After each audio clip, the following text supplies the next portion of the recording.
Hatching. In this lesson, we will get acquainted with the types and kinds of hatching, and also learn to adjust the parameters of dialog windows for hatches. We will also briefly discuss custom hatching. You can launch the dialog box using the Annotate tab, Group Hatch, or in the Home tab, Group Draw. Add hatch. The next dialog box contains a type and a hatch sample and additional parameters. We have three types of hatches. These are predefined, user-defined, and custom. You can select a hatch pattern from the drop-down list. Or we can open the next dialog box, where it will be visible what the hatch looks like. Next, we can assign a color. See the hatch swatch. Adjust the angle and scale. The angle, in turn, provides a list to select the hatch angle relative to the x-axis of the current coordinate system. Besides the list, we can also input data using the keyboard. Next, the scale, which allows adjusting the degree of compression or stretching of the standard hatch pattern. Then the hatch origin, which is used for some patterns of hatching. For example, as shown in the preview, the brickwork that needs to be aligned relative to a certain point on the hatch contour. We can use the current origin or specified origin point on the object. Then, the boundaries, using these contours on the screen, objects that need to be hatched. This command temporarily closes the dialog box, and after selecting the contour, we can continue setting parameters. The Pre-Calculate Contour search activates the mechanism of preliminary search of a contour, which will be highlighted by the mouse cursor when adding selection points. Next is the associative parameter. Associativity depends on the contour that was hatched. And, accordingly, when the contour changes, the hatching will adjust to these contours. Thus, if we turn off this parameter and when the contour of any object changes, the hatch remains unchanged. The next parameter is create separate hatches when selecting points. We hatch all objects, and subsequently, the entire hatch will be a single object. In order for the hatch to not be a whole after selecting each object, you can check this parameter. Next of importance is islands. On the preview, it's clear how the hatching will shown. But we will work with these islands later on. And if we don't need this tool in the future, we can disable it. Next, boundary retention. This mode allows saving temporary hatch contours in the document. Next is the boundary set. Now we see the current viewport, in which there is a set, consisting of all objects within the boundaries of the current viewport. But if we create a set of contours, we'll see that our parameter has changed.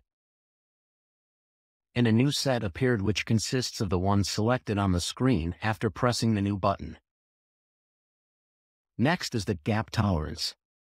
If you're unsure that your contour is closed, you can safeguard yourself and draw a preliminary contour for tolerance to closure, so after specifying this value the contour will be considered closed, and the gaps, accordingly, will be ignored by the command. Now let's try to hatch a certain area. We'll use the predefined type. For the pattern, let's select a different one. For example, this one. You can arbitrarily select, choose the one you need, which you want to see. Let's change the island solution type to the normal type, and again select the points we need to add using the preliminary search for contours. The highlighting of the area is now happening. Enter. We can preview and see how this object is being hatched. Enter. Let's open the hatching dialog box. Let's try the outer type. Again, we pick points. Enter. Confirm. And the hatching is performed in the following way. And the last island display style is ignore. Let's try to use it. Enter. That's how the islands work. Let's now try to set an angle, for example, 30 degrees and a scale of 75 and select. The hatching will look as follows. We can change the scale directly from the functional panel properties. We can either compress or stretch it without calling up the hatching parameters. Now let's use the parameter to create separate hatchings. Make sure it's checked. Add pick points. Confirm the actions. Enter. And then we can select each of the hatches separately. And it won't be a single entity but consists of individual objects. Let's open the Hatch dialog box. From this list, you can choose any brickwork pattern. I will use this one. OK, next, click the specified origin. Mine will be in the lower left corner. Next, we will add a boundary for further hatching. OK. And we can see that the construction of a solid brick starts from this angle. We can change the hatch scale. Let's make it 100. So, with the selection of the base point, this hatch will align itself to the selected point. Next, we have associativity. Let's try turning it off.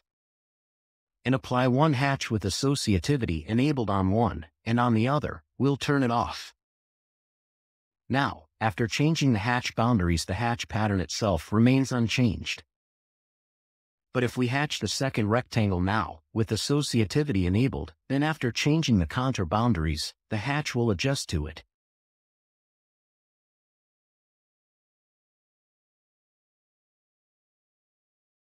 Now, let's consider the gap tolerance.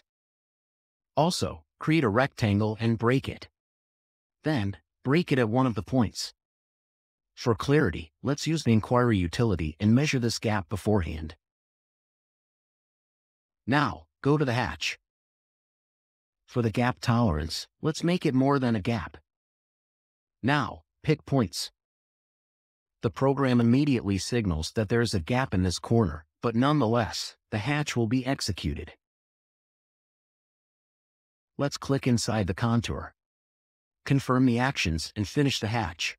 In this case, this gap will be ignored because we've specified a gap tolerance. Maximum gap tolerance more than gap. This is how hatch parameters are set up. Also, let's briefly look at gradient filling. The dialog box is slightly different from hatching. Here, we can adjust the color in which we want to fill. Swap it. Choose the gradient type. And also specify the orientation with an angle. Let's use the curve parameters. Pick points. Confirm. This gradient will look like this. And basically, that's it. All files that store hatches are located in files with the extension .shx. And they are stored in the following directory: /programdata/nanosoft/as/nanoCAD. The SHX folder. Here, you can find standard hatches. And after creating your own hatch in nanoCAD, you can upload it to this folder, and it will be automatically recognized in the hatch parameters.